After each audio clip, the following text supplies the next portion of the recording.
Warhammer 40k Darktide may not get updated every other month like a conventional live service game, but when it does get updated, its new content and features are always very welcome additions to the game. The new Arbitrator class is no exception, and thanks to Fat Shark, I got to play it a little early with my friends Joe Plays Games and Mr. E. Bottom line up front, the Arbitrator is very fun. It's viable in endgame content, and it's balanced very well. Without further ado, let's dive right into the class's features. What sets the Arbitrator apart from the other classes is the Cyber Mastiff and a focus on crowd control. The dog itself feels good to control, it contributes in combat in various ways, and it does all of this without breaking the game. To control the Cyber Mastiff, you simply need to double mark a target and your dog will leap onto the target. If you don't do this, don't worry, your pet will just attack random targets such as elites, specials, and monstrosities. One of the unique things about the Arbitrator is that you can actually select two Keystones, one that directs control of your Cyber Mastiff or gets rid of it entirely, and a keystone that shapes your actual build.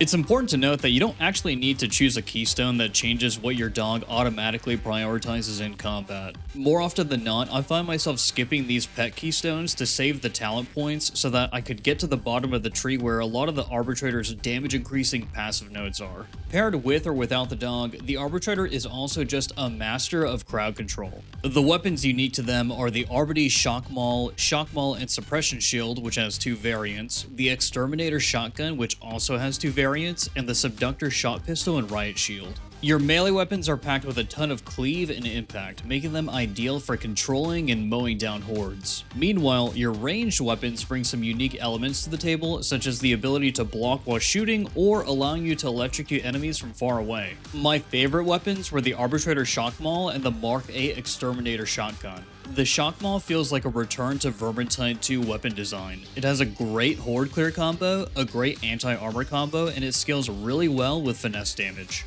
The Mark 8 Exterminator Shotgun reminds me of a budget plasma gun, but it's also able to deal significantly more damage than a plasma gun to unyielding enemies because of its damage profile and its blessings, which I guess is kind of the trade-off there. This class's melee weapons don't really specialize in killing monstrosities, so I think that a lot of people are going to lean on the Mark 8, the Bolter, or the Vrax to melt bosses before they become a problem. Let's pan over to the talent tree so that I can tell you about the Arbitrator's blitzes, auras, abilities, and keystones. The first blitz is Remote Detonation, which creates an explosion at your dog's location that staggers and electrocutes enemies, including bosses. The second blitz is the Voltaic Shock Mine, which is my favorite blitz. You plant or throw a mine onto the ground that absolutely locks down everything but bosses in the area. It's like you're carrying a pocket smite psyker around with you at all times. Last, we have the Arbites Grenade, which explodes on impact. It doesn't do much else, but it's quick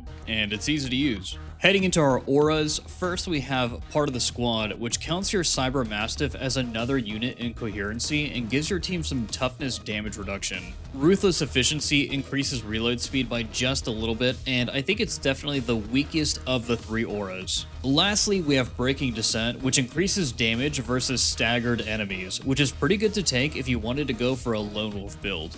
The next row of talents is interesting because you have your first set of selectable keystones, specifically your pet keystones. Unleashed Brutality makes your pet prioritize elite and specialist enemies, Go Get 'em makes it prioritize ranged enemies, and Lone Wolf gets rid of the Cyber Mastiff for more toughness damage reduction, attack speed, damage, another use of your Blitz ability, and passive Blitz ability regeneration. I personally prefer the Lone Wolf playstyle because I love the idea of a single Arbites heading into a hive to dispense justice. I guess that makes me more of a die-hard kind of guy than a John Wick kind of guy. After the pet keystones, we have the abilities, starting with Castigator Stance, which takes away your ability to sprint but makes you significantly more tanky and turns you and your dog into killing machines. The next ability is the Nuncio Aquila, which provides tons of defensive benefits for your team and debuffs enemies in a pretty large area.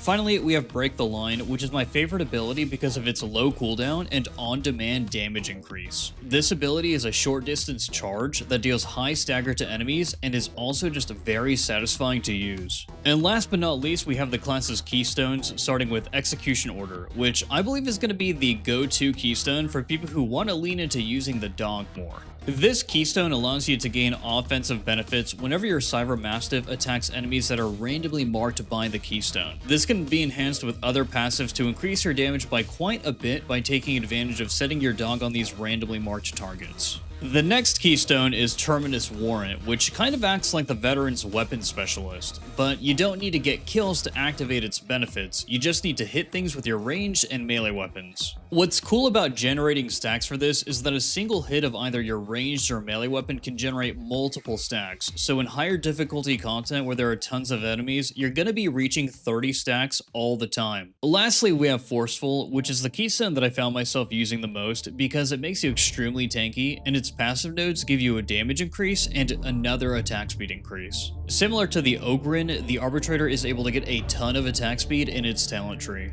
Overall, I think that because this is basically 3 Vermintide 2 careers put into one class, the DLC is definitely worth a $12 price tag, and honestly, the cosmetics that come with the deluxe edition are pretty sexy. The Arbitrator adds a playstyle to the game that was available in Vermintide 2 in the form of the Necromancer, but was previously missing from Darktide, and it also innovates on Darktide's melee combat. Nowadays, ranged weapons in Darktide are extremely strong in endgame content. The Ogren's Rumbler, the Psyker's Inferno Staff, the Zealot's Flamer, and the Veteran's Plasma Gun are all able to just solve problems by wiping out an entire screen filled with enemies. The Arbitrator offers a return to Vermintide 2's design philosophy where melee combat was king, and a lot of you guys are really going to enjoy it. With all that being said, don't forget to like and subscribe if you love Warhammer as much as I do. This has been Jefficus, and I'll see you in-game.